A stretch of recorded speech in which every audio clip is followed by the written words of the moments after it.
Chicos, no saben si nos va a acompañar el doctor hoy o tenemos que darla y se graba para que después la vea. ¿Alguien sabe algo?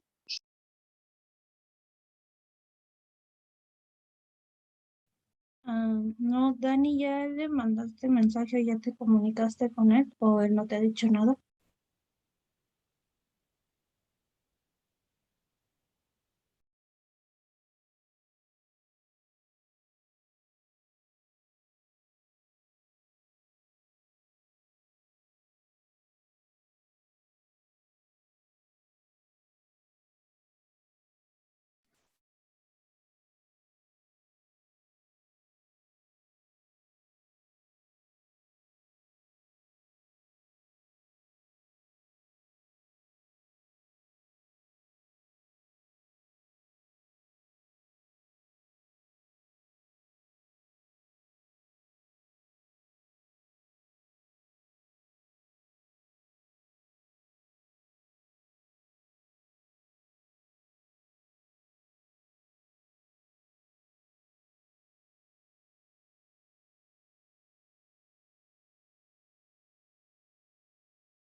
Ok, buenos días a todas y a todos los que están conectados.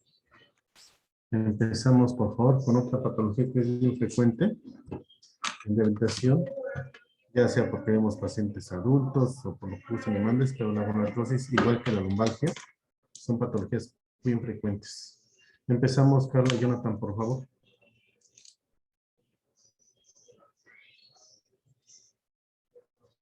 Sí, doctor. Bueno, pues muy buenos días, compañeros.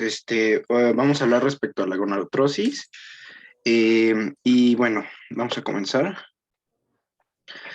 Bien, básicamente tenemos que la gonartrosis nos habla sobre todo, bueno, básicamente de lo que es la artrosis de la rodilla. Nos está hablando de una enfermedad articular crónica de tipo degenerativo. Entonces, en ella básicamente lo que vamos a encontrar es un componente inflamatorio que va a estar ocasionando la degeneración y pérdida de cartílago hialino y también de hueso subcondral.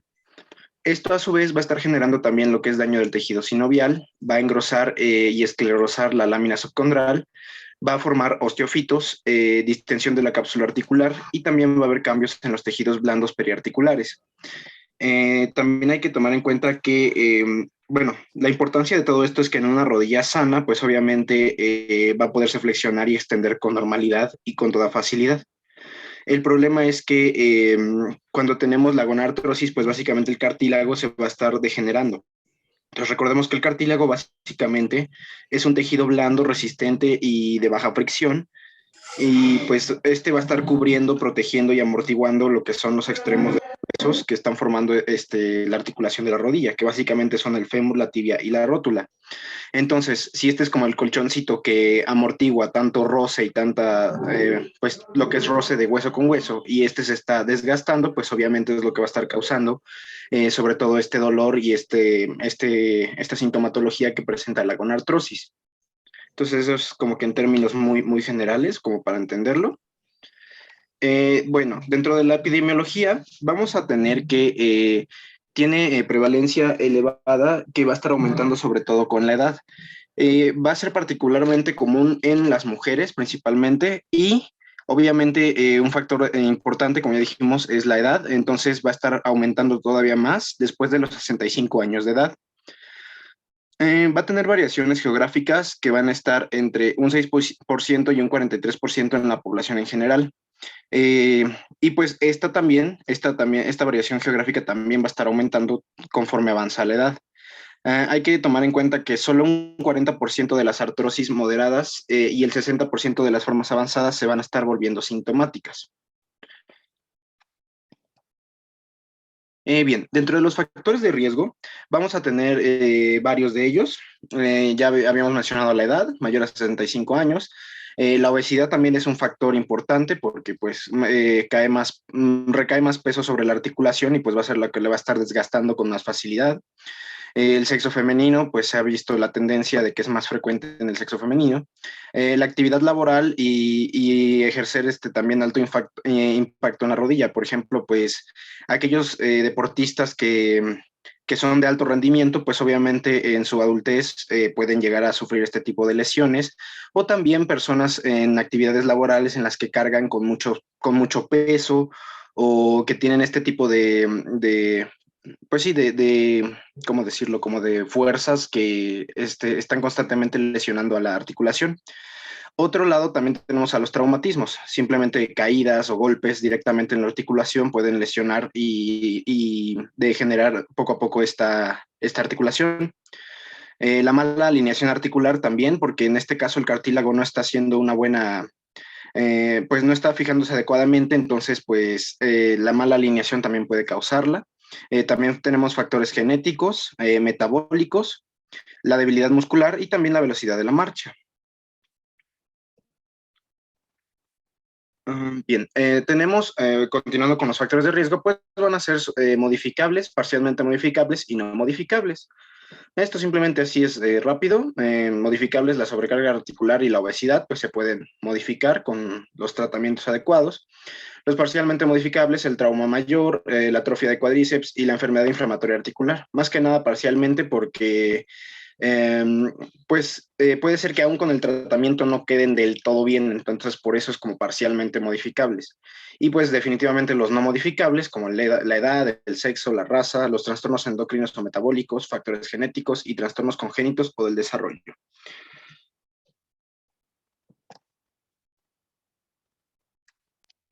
Ok, bueno, vamos a empezar con lo que serían las manifestaciones clínicas. Y nuestra primera y la más importante, pues va a ser el dolor. Este es un dolor de tipo mecánico que va a ser continuo y que va a incrementar ante ciertas situaciones, como por ejemplo que hay una bipedestación prolongada o que se inicie la marcha o que esté en marcha el paciente. Entonces va a disminuir, normalmente van a referir que disminuye con el reposo. En el caso de que nuestro paciente, el que consulta, llegue y sea menor a 50 años, siempre no tenemos que olvidar que esta gonartrosis puede ser secundaria a algo más. Por ejemplo, una deformidad articular, una microfractura subcondral, bursitis, sinovitis. Ok, ahora también va a decirnos nuestro paciente que tiene rigidez articular matutina menor a 30 minutos y pueden algunos presentar un derrame articular en donde no va a haber un incremento de la temperatura local. Ahora, El paciente en consulta nos va a hablar acerca de sus limitaciones funcionales y en este caso pues va a ser que note que haya defectos en la capacidad de levantarse cuando está sentado, sobre todo si el asiento es bajo al entrar o salir de un coche, también cuando está subiendo o bajando escaleras, en la velocidad de la marcha y que haya pues esta incapacidad o sí, esta incapacidad para caminar largas distancias. Entonces, esto lo va a referir porque pues va a haber una progresión, o sea, progresivamente van a aparecer pues crepitación, va a haber debilidad, va a haber atrofia, disminución del arco de movilidad, alteraciones en el eje mecánico, también deformidad ósea, tumefacción y asimetría. Siguiente, por favor.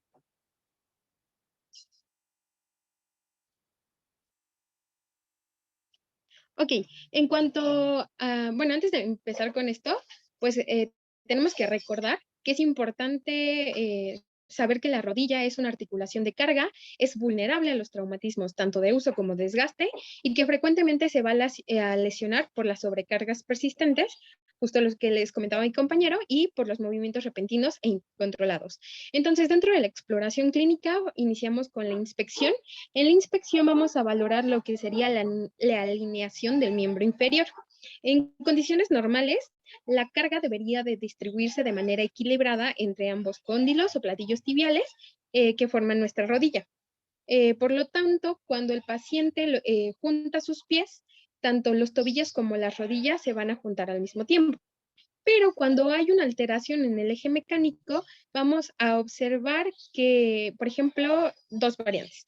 Primero, pues, tenemos el genovaro, que consiste, o sea, es cuando el paciente junta sus tobillos, pero las rodillas quedan separadas, como si estuvieran arqueadas, como si fuera en forma de jinete, y esto quiere decir que nuestro eje se desplazó de manera medial. Y también tenemos el genovalgo, que es cuando el paciente junta sus rodillas, pero los tobillos permanecen separados. Entonces aquí decimos que el eje mecánico está desplazado de forma lateral. Por lo tanto, podemos concluir que cuando existe esta variación del eje mecánico, hay una mala repartición de la carga o de la presión en estos compartimentos, generando en uno una sobrecarga y en el otro pues una descarga, no hay carga, no está equilibrado. Entonces, la sobrecarga normalmente nos va a generar una degeneración meniscal cartilaginosa que posteriormente va a evolucionar a una artrosis unicompartimental. En cuanto a la exploración física, pues vamos a tener que, al valorar la movilidad activa y pasiva de las rodillas, pues los hallazgos que vamos a encontrar va a ser una limitación tanto en la flexión, que lo normal podrían ser 130 grados, y la extensión. Esto lo que nos va a generar es una situación de genoflexo y entonces va a impedirle al paciente que tenga esta correcta deambulación. Ahora, cuando hacemos una movilización, normalmente lo que vamos a tener como consecuencia van a ser estos crujidos, ¿no? Entonces, esto se va a traducir como que hay un desgaste cartilaginoso de meniscos o la existencia de condromas articulares. Ajá, y bueno, les puse una tablita para que vean las diferencias de todos los tipos de crujidos que hay. Ahora, en cuanto a lo que sería, otra cosa que tenemos que investigar también es el trofismo del cuádriceps y el derrame articular.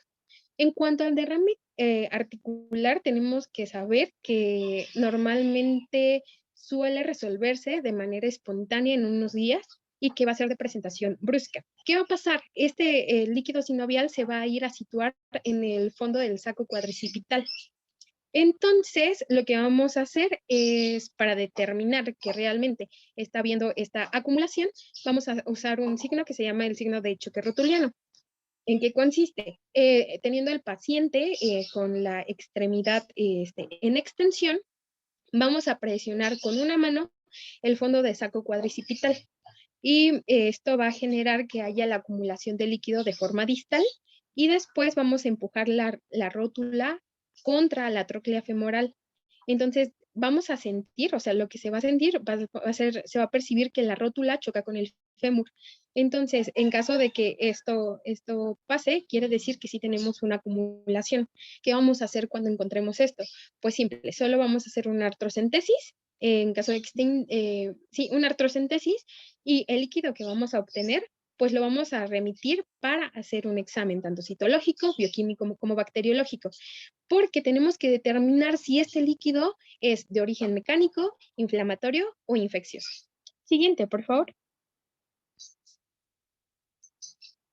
Ok, en cuanto a la exploración física, tenemos que saber que en la articulación femorotibial vamos a encontrar, o se pueden explorar los puntos dolorosos, específicamente en las interlíneas, y en ocasiones pueden palparse osteofitos en el platillo tibial que también van a ser dolorosos, ¿ok?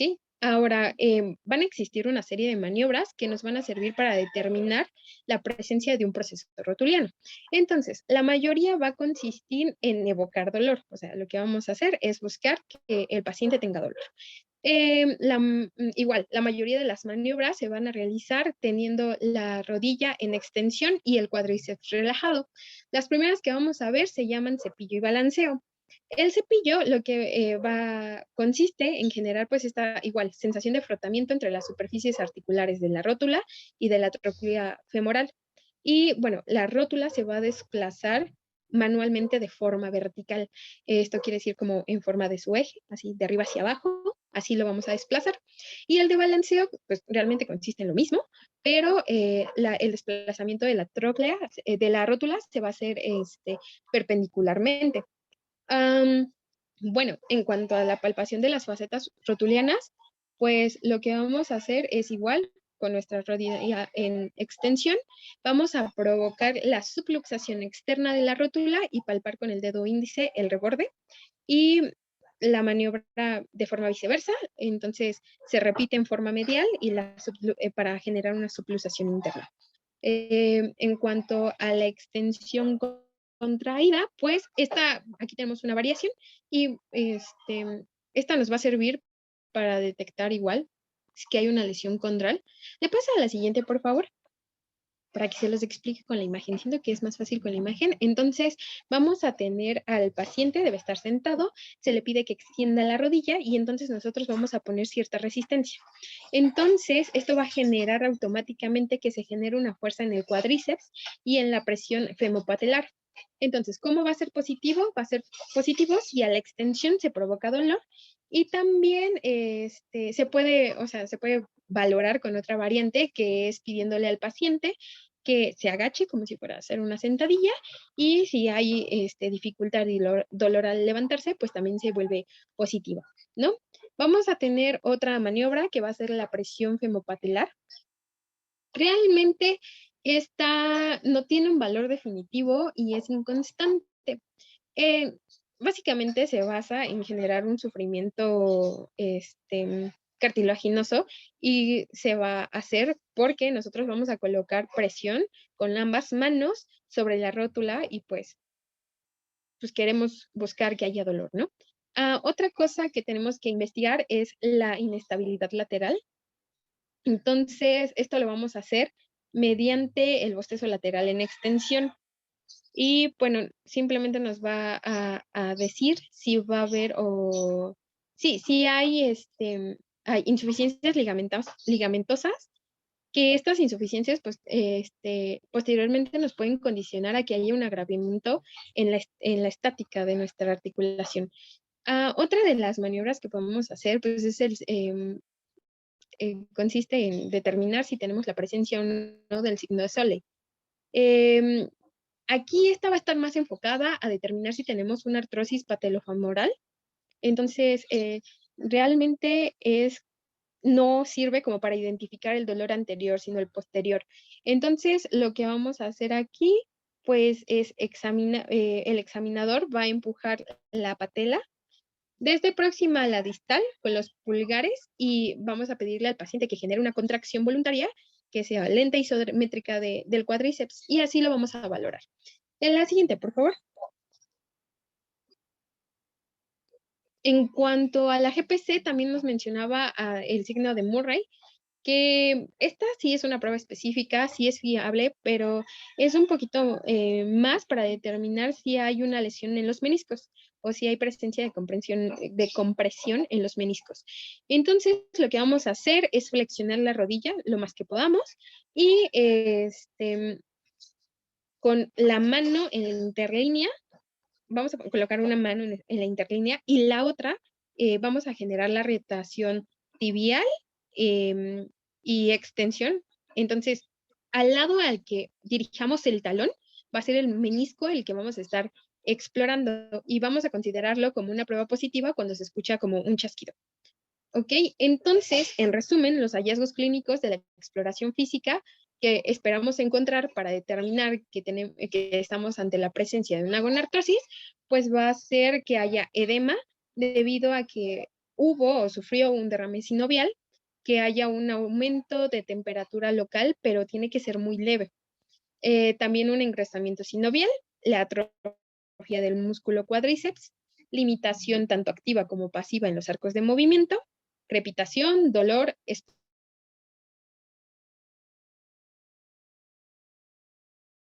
espasmo muscular y al American College de Reumatología, pues dio unos criterios para clasificar a los pacientes que tenían artrosis de rodilla, además del dolor, obviamente el dolor es aparte, y de los que tenemos enlistados, por lo menos necesitamos 4. Que tenga una edad mayor a 55 años, que haya rigidez matutina,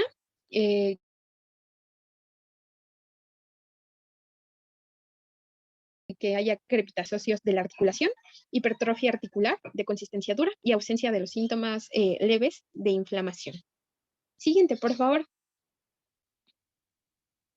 En cuanto al diagnóstico, realmente el diagnóstico va a ser evidente cuando tenemos una artrosis avanzada. Se vuelve un poquito más difícil cuando estamos como al inicio de la afección. Y más si tenemos un derrame articular, porque lo que tenemos que hacer es establecer un diagnóstico diferencial, justo por lo que les comentaba antes de la artrocentesis. Entonces, para que se vuelva un poquito más sencillo, utilizamos una escala radiográfica, que es la escala de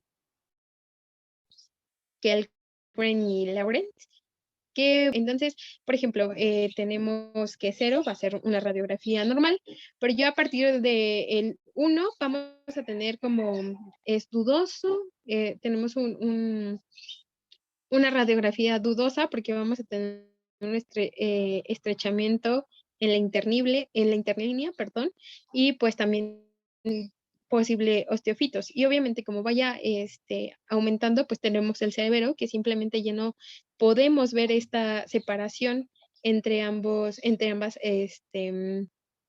superficies óseas. Y ya hay la presencia de varios osteofitos y podemos observar. Entonces, para hacer el diagnóstico en general, lo vamos a hacer mediante los hallazgos clínicos y radiológicos. Para ello, pues obviamente se necesita una buena historia clínica completa y una exploración física dirigida. Y las proyecciones que nos van a ayudar para saber más de esto, pues van a ser 3, que es la proyección antero-posterior, simple bilateral. También vamos a tener la proyección lateral en flexión de 60 grados, la proyección axial patelar a 30, 60 y 90 grados. Esta nos va a servir para valorar si hay variaciones y si en la estabilidad de la rotuliana, o sea, y también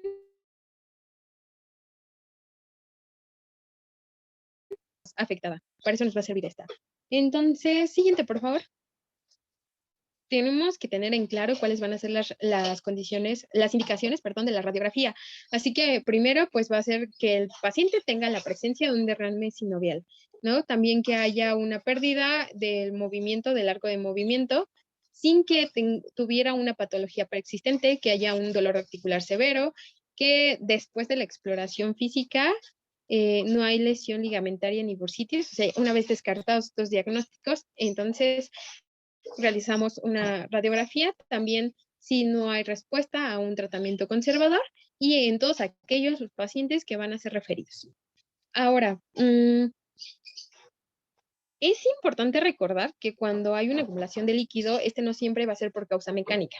O sea, nuestro diagnóstico debería de ser por causa mecánica, pero no siempre va a ser así. Entonces vamos a realizar algunos estudios de laboratorio de líquido sinovial, donde incluya la cuenta celular total y diferencial, la tal y diferencial. También la tinción de Gram, un cultivo antibiograma y la cuenta intencionada de cristales. Esto tenemos que tener, o sea, siempre hay que destacar que el diagnóstico de la gonartrosis no se van a utilizar estudios de laboratorio, a menos que nosotros queramos descartar una enfermedad inflamatoria, una enfermedad sistémica como es la gota. De lo contrario, no realizamos estudios de laboratorio. Entonces, aquí les puse unas imágenes de las radiografías que podemos encontrar. La primera, la superior derecha, va a ser una radiografía anteroposterior de rodilla, en donde vamos a apreciar que va a haber pinzamiento articular, esclerosis, geodas y osteofitos. En la siguiente podemos ver una radiografía anteroposterior también de rodilla, en donde vemos un genovarum. En la de abajo vamos a ver un genovalgo y en la última vamos a ver una calcificación meniscal de la rodilla con, sí, es una calcificación. Siguiente, por favor. Ahora, también podemos hacer uso de algunos otros métodos para hacer nuestro diagnóstico. Entonces, tenemos la gammagrafía ósea, en donde es una exploración sensible, pero no es específica. Entonces, nos va a ayudar para valorar la presencia de osteonecrosis, también de fracturas por fatiga. En cuanto a la ecografía, pues nos va a ser útil para buscar lesiones quísticas o vasculares. La resonancia magnética, pues nada más nos va a hablar acerca de que hay lesiones en partes blandas, ligamentos y meniscos. Y bueno, la telemetría, pues va a ser una exploración del eje de carga, de las disimetrías, de las desviaciones axiales, y pues realmente nos va a servir para observar desviaciones como lo son el genovaro o el genovalgo, ¿no? Y aquí les coloqué dos tablitas que son importantes porque nos sirve para realizar nuestro diagnóstico diferencial cuando haya la presencia de este dolor de rodilla. La de arriba es en cuanto a la localización anatómica, o sea, dónde está el dolor, dónde refiere el dolor el paciente, y entonces podemos hacer nuestro diagnóstico. Y la tablita de abajo les puse normalmente igual, el diagnóstico diferencial, pero por grupo de edad. Entonces tenemos a los adultos y a los adultos de edad avanzada. Siguiente, por favor.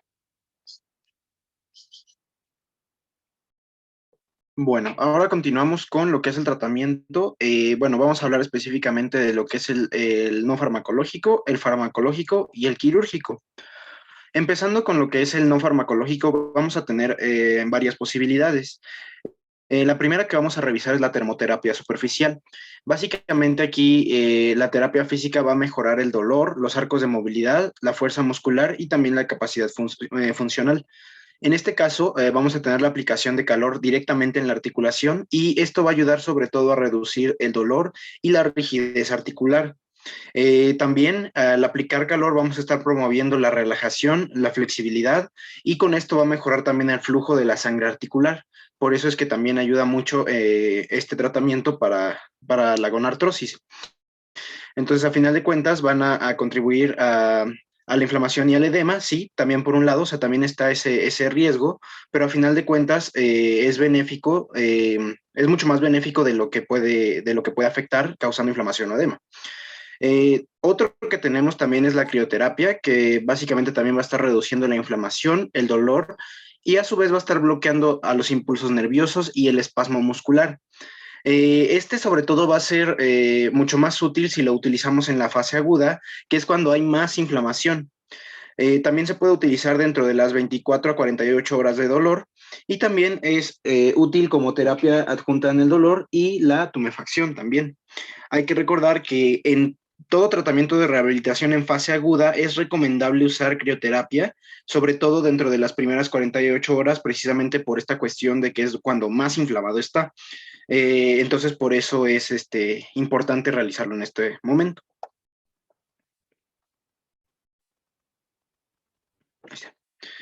Bien, otro que tenemos es la termoterapia profunda. Básicamente en este se utiliza el ultrasonido, pero recordemos que ultrasonido no solamente es para diagnósticos de imagen, también tiene una parte terapéutica. Y bueno, básicamente cuando utilizamos el ultrasonido de forma terapéutica, vamos a tener que tiene dos efectos, puede ser térmico y mecánico. Básicamente va a contar con 2 grados de frecuencia de un milihertz y 3 milihertz, y Mega, también una modalidad. ¿Mande? es megahertz. Mega. Ah, perdón, megahertz, cierto, perdón. 1 megahertz y 3 megahertz. Eh, También tiene la modalidad térmica en la que pues básicamente va a ayudar a lo que es la disminución del dolor. Ya dijimos que esta parte de la temperatura en calor pues ayuda al dolor. También tiene la modalidad pulsátil o mecánica, que básicamente va a estar ayudando a la regeneración tisular. Y pues básicamente la intensidad se va a estar ajustando a las unidades de potencia de 0.5 a 3 watts por centímetro cuadrado. Ok, ahora tenemos lo que es la electroterapia, que básicamente se llama estimulación eléctrica transcutánea o también denominado TENS. Este va a resultar de utilidad en la disminución del dolor a corto plazo, aunque hay que tomar en cuenta algo muy importante, y es que no mejora del todo la discapacidad o la función articular. Entonces no es como que ya al aplicar este tratamiento ya nuestro paciente va a estar como si nada, porque tampoco va a mejorar la marcha o la función en general. Entonces, el uso de TENS va a tener más que nada, sobre todo, un efecto placebo en los pacientes con gonartrosis, porque no ayuda del todo como tal, pero, pues no, pero sí se puede utilizar. Otra que sí nos puede ayudar un poco más es la diatermia, que básicamente es una modalidad de la electroterapia. Va a estar clasificada como de alta frecuencia, arriba de los 100.000 Hz. Este va a ayudar sobre todo a la disminución del dolor en un mes, sobre todo, y esto es porque ya de forma más avanzada, el efecto se va perdiendo. Ya en lo que son los 3 meses ya empieza a disminuir su efecto y empieza a ser muy pobre. Entonces, pues se puede observar que también no tuvo del todo efecto sobre la discapacidad y función de las articulaciones o la marcha. Entonces, sí es un tratamiento que se suele utilizar, pero no es de los más recomendados porque no se ha visto tanta mejoría con la aplicación de este tratamiento. Bien, continuando ahora con el ejercicio terapéutico, vamos a tener primero que nada que los objetivos obviamente va a ser mejorar y mantener lo que es el rango articular, la fuerza muscular, la resistencia y la coordinación y propiocepción y la capacidad aeróbica. El ejercicio va a ser muy importante en los pacientes con gonartrosis, sobre todo cuando es leve o moderada, que es cuando todavía pueden realizar actividades sin tanta dificultad. Y pues mientras lo puedan realizar va a resultar benéfico a final de cuentas porque refuerzan la articulación. Entonces van a controlar el dolor, va a incrementar la fuerza muscular y la funcionalidad. Se sugiere sobre todo que se realice en un tiempo de al menos 4 semanas, por lo menos. Y pues básicamente va a mejorar lo que es la flexibilidad y también va a fortalecer la articulación. Y el ejercicio aeróbico, ya sea terrestre o acuático, también va a ser de mucha utilidad. Recordemos que una ventaja del acuático es que no cargas con tu peso, porque básicamente estás realizando los movimientos articulares sin cargar con tu peso como tal. Entonces, los ejercicios acuáticos son muy útiles en estos pacientes porque no están cargando tanto con su peso y no recae todo en la articulación.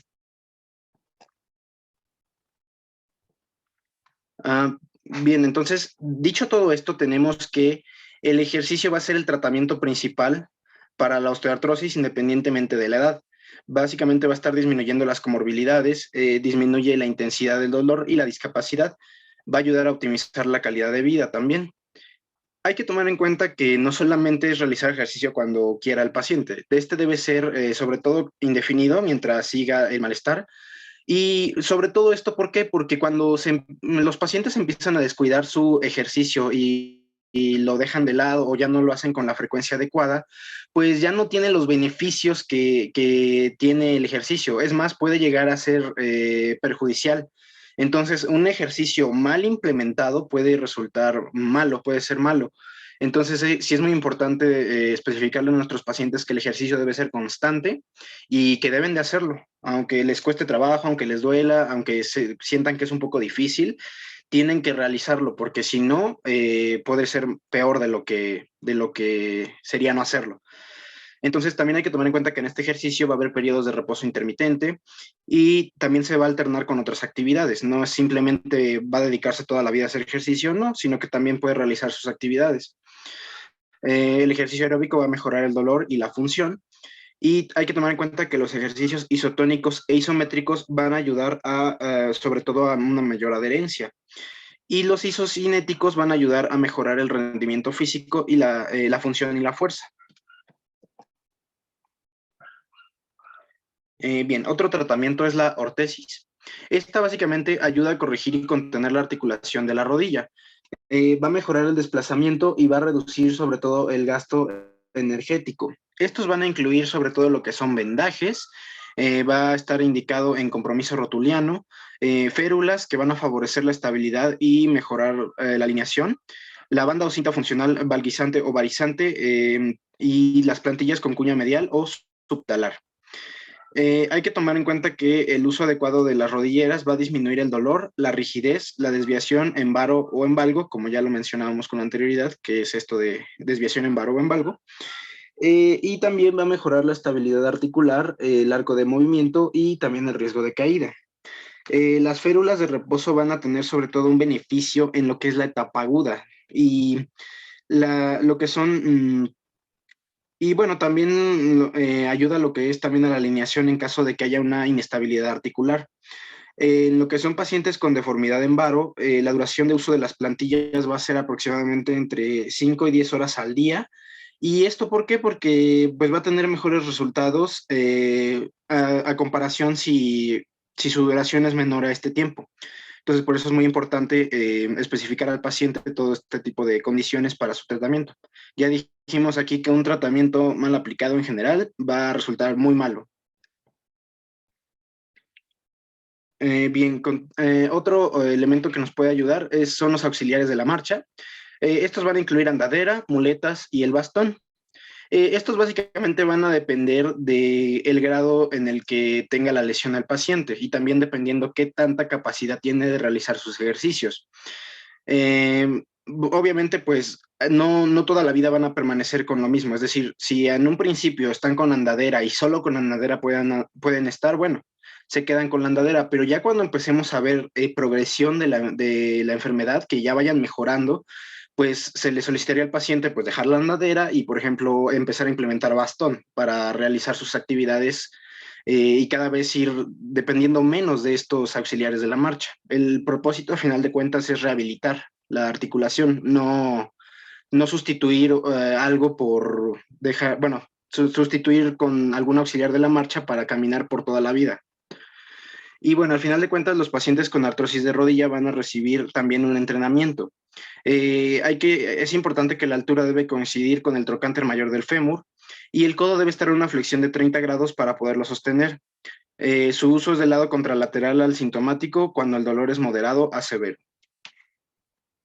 Y es muy importante aquí que pues mejoran la calidad de la vida del paciente porque pues van a ayudar a que esté de pie y sobre todo ayudan a distribuir la carga entre ambas piernas y también van a disminuir la carga de peso y estrés articular hasta en un 60%. Entonces, realmente sí ayuda mucho en estos auxiliares de la marcha, pero como ya mencioné, no es el fin sustituir el auxiliar de la marcha para que camine con él toda la vida. Bien, ya para finalizar, lo que es el tratamiento farmacológico. Básicamente hay que tomar en cuenta que se va a utilizar en pacientes con dolor moderado en lo que los AINES tópicos han fracasado. Entonces, este tratamiento va a depender sobre todo de la comorbilidad del paciente y también del coste. En ellos podemos utilizar diclofenaco a dosis de 150 miligramos al día o también heterocoxib a dosis de 60 miligramos al día. En los pacientes que toleran los AINES no selectivos se pueden utilizar también naproxeno, meloxicam, diclofenaco o ibuprofeno. Dentro de los efectos adversos de los AINES, aquí hay que tener mucha atención, hay que poner en los efectos adversos de los AINES porque tomemos en cuenta que la gran mayoría de personas con esta enfermedad, si no es que casi todas, son mayores de edad, entonces pues recordemos que presentan diabetes, hipertensión muy frecuentemente. Entonces, recordemos que los efectos adversos principales de los AINES son el riesgo cardiovascular y gastrointestinal. Por eso, sí se recomienda usarlos, pero en periodos muy cortos y también intermitentes. También debe ser la dosis mínima, o sea, la que sea suficiente para que nuestro paciente presente mejoría. pero no hay que excedernos porque pueden llegar a causar otras patologías y pues es lo que no es lo que queremos evitar.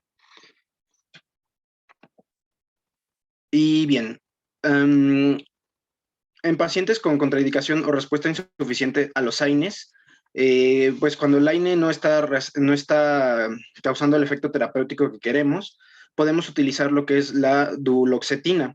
Este básicamente nos ayuda a modular las vías endógenas del dolor. Va a haber una inhibición de la recaptura de serotonina y norepinefrina. Se va a administrar de 60 a 120 miligramos al día. Va a empezar por una escalada de 30 miligramos diarios. Todo esto con el propósito de mejorar la tolerancia, porque si empezáramos directamente con los 120 miligramos al día, pues puede ser que no sea tan bien aceptado por el paciente. Otro tratamiento que podemos utilizar es la infiltración intraarticular con glucocorticoides. Esta va a estar indicada en pacientes con dolor moderado o severo.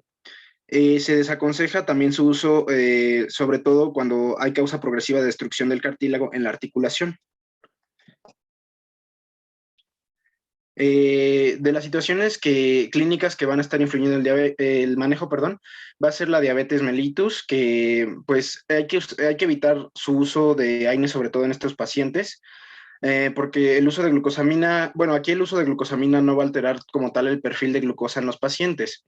Las infiltraciones intraarticulares con glucocorticoides sí pueden elevar la glucemia.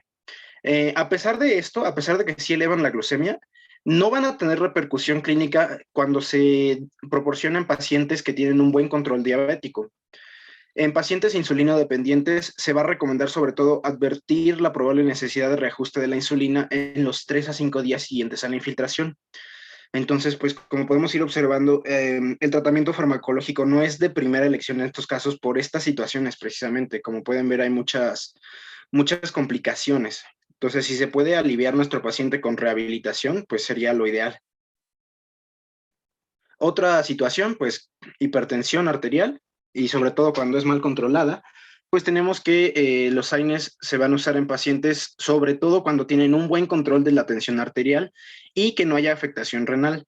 Si esto no está ocurriendo en nuestro paciente, los AINES básicamente hay que evitarlos por completo. Hay que recordar que también los AINES a dosis terapéuticas pueden llegar a causar la elevación de la tensión arterial. Entonces, aunque los usemos adecuadamente, pueden causar este efecto secundario y es lo que hay que estar evitando. Los inhibidores de la ciclooxigenasa 2 o también COX-2 también son los denominados AINES selectivos. Bueno, aquí está mal escrito, pero bueno, pues también pueden causar lo que es hipertensión arterial y uno de estos ejemplos es el ibuprofeno y el sulindac. Todos los AINES pueden reducir el efecto de los tratamientos antihipertensivos y aquí hay una excepción que son los calcioantagonistas que realmente no parece afectar. Los AINES no parecen afectar a lo que son los calcioantagonistas, entonces también son una buena opción. Ahí está. Bien, otra situación es las enfermedades cardiovasculares.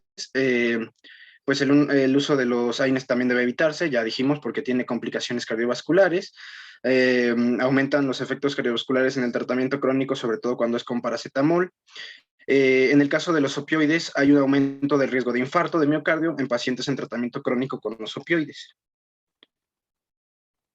Y bien, ya rápidamente, ya para finalizar, lo que es el tratamiento quirúrgico de la gonartrosis. Bien, el objetivo aquí va a ser sobre todo controlar el dolor y la inflamación y minimizar la discapacidad y mejorar la calidad de vida. Hay que tomar en cuenta que el tratamiento quirúrgico realmente está indicado únicamente en pacientes que han fallado a los tratamientos previos. No vamos a pensar en cirugía, bueno, de un tratamiento quirúrgico hasta que realmente hayamos agotado todos nuestros recursos, todo lo que ya les mencioné de tratamiento. Como ya vimos, el primero y más efectivo es el ejercicio y es el que siempre se va a estar implementando como prioridad y mientras funcione se dejará ese tratamiento. Hay que tomar en cuenta que estos deben ser individualizados teniendo en cuenta la situación funcional, ocupacional y también la vocación del paciente. Dentro de las técnicas conservadoras tenemos las osteotomías, que puede ser valguisante o varizante. Básicamente se van a estar reservando para la artrosis femorotibial medial o femorotibial lateral. Estos son secundarias a un defecto estructural en pacientes de menos de 60 años.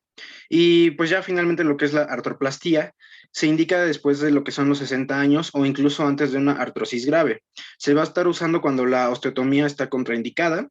Y básicamente consiste en una prótesis total, que es una pieza completa femoral metálica, un medallón rotuliano y una pieza tibial de polietileno. Entonces, básicamente estamos intercambiando la articulación natural por una metálica. Entonces, esto va a ser ya de los últimos tratamientos, ya cuando no reaccionan a otro tratamiento, pues esto ya va a ser lo último que se va a realizar.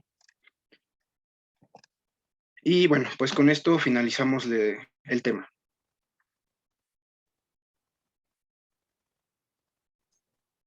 Ok, ¿alguna pregunta? Yo tengo una duda, doctor. En cuanto al ejercicio terapéutico, como estos ejercicios se hacen solamente en una unidad de rehabilitación o son ejercicios que pueden hacer en su casa o cómo consiste, no entendí bien. No, esos ejercicios se llaman programas de casa. Los que ya pasaron la terapia, ya con nosotros ya existe lo que lo que se llama programa de casa, en donde se les explica a los pacientes qué deben de hacer. Y eso hay que hacerlos todo el tiempo para evitar que se siga desgastando. Y se les aconseja también alguna actividad deportiva como la natación, por ejemplo, para que dentro del agua haya menos carga no, quiten la carga de peso del paciente, pero es todo el tiempo el ejercicio. Y generalmente, pues entre más grandes, pues el desgaste es más importante y muchas veces ya no les funciona el ejercicio. Entonces, ¿qué hay que hacer? Hacer ejercicio todo el tiempo, ¿sí? Con el objetivo de que siempre estén movilizando esa articulación, que no se va a llegar a una gonartrosis grado 4 y que haya menos dolor. Pero como les he dicho, antes de hacer actividad física tienen que hacer termoterapia o crioterapia para que haya menos dolor, porque si lo hacen en frío el ejercicio, les va a doler. Entonces, siempre la termo o la hidroterapia o la electroterapia es que tienen. Pero siempre tiene que hacerlo. Y el ejercicio terapéutico tiene que ser de 20 a 30 minutos. Si no, no funciona tampoco. ¿Sí? ¿Alguna pregunta, chicos? ¿No? Bueno, no hay ninguna pregunta. Y el tratamiento farmacológico se da a los pacientes cuando, obviamente desde el grado 1, 2, 3 o el 4 generalmente ya ni con tratamiento farmacológico ni con infiltración, porque el tratamiento ahí es una prótesis. Que la prótesis es otro rollo. Y no a todos les va, porque una buena prótesis te dura de 10 a 15 años, bien cuidada, sin que suba de peso el paciente. Entonces, no te la pueden poner, por ejemplo, si ustedes tuvieran un problema de gonartrosis, por ejemplo, no se la pondrán ustedes porque son muy jóvenes. Entonces, también la edad es muy importante para ver el tratamiento que le van a indicar. Los ortopedistas si es una gonartrosis 3 o 4. Ok, entonces, en la tarde, Jonathan, me vas a buscar cuánto descarga de peso la muleta, el bastón, y la vas a poner en tu presentación. La muleta, el bastón y la andadera, porque dependiendo cómo esté el paciente, le vas a indicar una órtesis que descargue más peso. ¿Sí? Entonces tienes que saber cuál te descarga más peso, si la muleta, la andadera o el bastón. ¿Sí, Pip? Sí, doctor, claro que sí. Ok. Y ya después lo pones en tu presentación. Ok, entonces nos vemos en la tarde, chicos. Llegan a las 2, los que ya les dije ayer.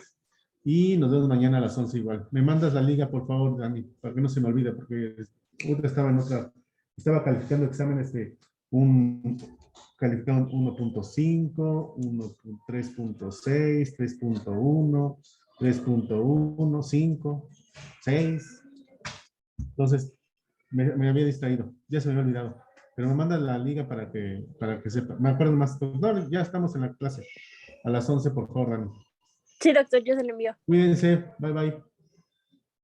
Nos vemos, doctor. Gracias.